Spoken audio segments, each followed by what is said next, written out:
Une note de santé dans cette édition d'information pour parler de la prévention primaire des risques professionnels, le cas de la vaccination en milieu professionnel qui était au centre de ces assises organisées par la Société gabonaise de santé au travail. Davantage de précisions avec Marie-Josée Ndombi. L'enseignement post-universitaire, le premier du genre, organise de la médecine du travail à travers leur structure sur la vaccination en milieu professionnel, vient ici traduire la volonté affichée par les intéressés qui visent 3 objectifs. Le premier est la sacralisation de la vie du travailleur en lui permettant de travailler en toute sécurité, en bonne santé, en cours et en fin de vie active. Le deuxième est le développement durable. Le troisième est la réduction des coûts de prise en charge médicale et des réparations. À cette occasion, le président de la Société gabonaise de santé au travail a transmis le message de l'un des pionniers de la spécialité, le docteur Nambo Eze, actuellement ambassadeur du Gabon au Sénégal.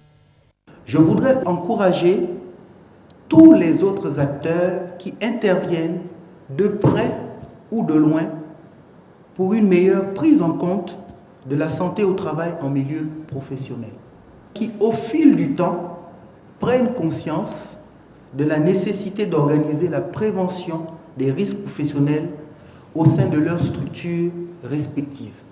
Le thème choisi pour ce premier enseignement post-universitaire, à savoir la vaccination en milieu professionnel, me paraît assez pertinent au regard des enjeux qu'il porte. Les participants aux assises de Port-Gentil ont pris un engagement, celui de poursuivre ce combat noble dont le but est de préserver le capital humain pour une meilleure prospérité des entreprises. Parlons à présent de cette signature d'accord entre le Comité international de la Croix-Rouge CICR et la Croix-Rouge gabonaise, un accord qui porte notamment sur le renforcement de la formation en premier secours. Le point avec Cherel Bongota et Francis Bandia. D'un côté, la Croix-Rouge gabonaise, de l'autre, le Comité international de la Croix-Rouge. Au cœur de la rencontre, la signature d'un accord de partenariat qui va définir pendant 3 ans les rapports entre les 2 institutions. Il va s'agir du renforcement des capacités de la Croix-Rouge gabonaise dans les domaines de la formation en premier secours et l'équipement. Objectif, promouvoir l'image de la Croix-Rouge gabonaise en plein essor.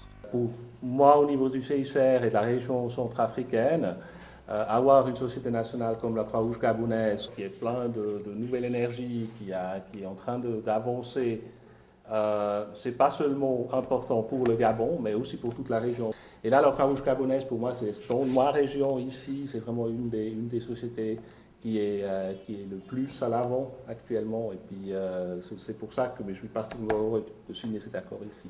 Voilà. La formation, pour nous, constitue un point fondamental dans la réponse d'urgence, dans le secourisme et également dans la réponse aux catastrophes. Depuis bientôt 2 à 3 ans, probablement lié au changement climatique, probablement lié également à l'urbanisation anarchique qui prend de l'ampleur dans nos villes, le Gabon connaît de plus en plus quelques catastrophes, notamment des inondations, des vents violents. Et nous, notre rôle en tant qu'organisation humanitaire, c'est d'apporter secours. Et nous ne pouvons pas répondre à cette mission si nous n'avons pas des ressources humaines formées, si nous n'avons pas des ressources humaines de qualité. Et c'est pourquoi je me réjouis de l'intérêt que le CICR apporte toujours à la Croix-Rouge gabonaise pour booster, pour renforcer le centre de formation de premier secours qui a été créé au niveau de notre société nationale. Un accord cadre qui vient formaliser le rapprochement entre les 2 parties et consolider la coopération, laquelle agit au service de la vie, souvent fragile et menacée.